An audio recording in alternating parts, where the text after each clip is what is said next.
Hello again, my name is Brandon Youngs, and my second presentation for AMGT 360 is going to be on Robert Lutz. The reason why I chose this person to present on is because I read one of his books that he authored in one of my previous classes called Icons and Idiots, Straight Talk on Leadership, and he made multiple points that I enjoyed reading about, and it taught me a lot about management skills.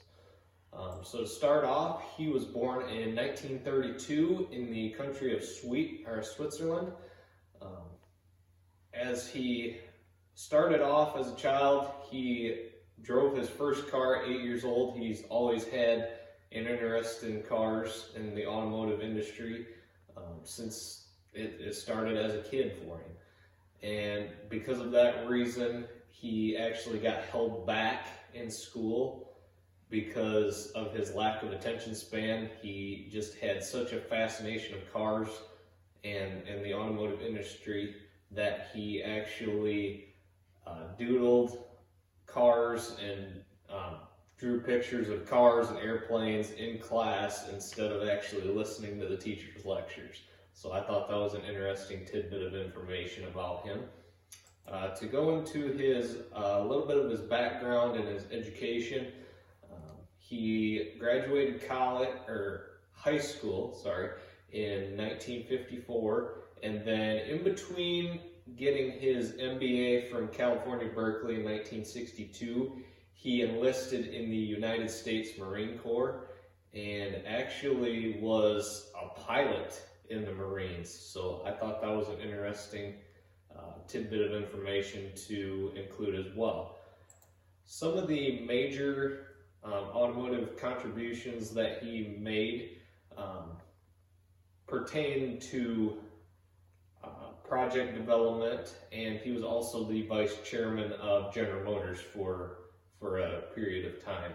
But the majority of his contributions were innovative vehicles that were very stylish.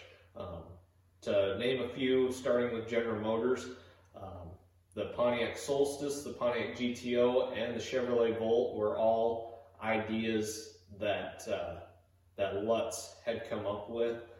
Lutz had a hand in bringing the Pontiac GTO over from Australia and marketing it as a Pontiac in the US.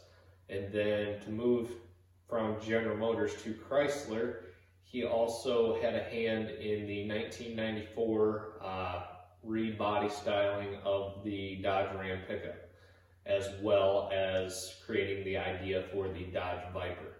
And then his contributions at Ford pertain to the origination of the Ford Explorer, and then he also worked for BMW and also had a hand in creating the BMW 3 Series and 6 Series cars. So he is known for a lot of stylish, innovative cars that he had a hand in inventing and getting out into market. So here's a couple examples of one of the cars that he brought to the US market. This one is the Pontiac GTO, one of my favorite cars that he had a hand in bringing to the United States market here. So, and then another one would be a Dodge Viper, pretty common car for gearheads to see. And then with the Dodge Ram 2500, this was a very innovative style, from going away from the square styling that was normally common in the 80s and 90s. This truck was very innovative at that time. So, and then thank you for watching, and I appreciate your time.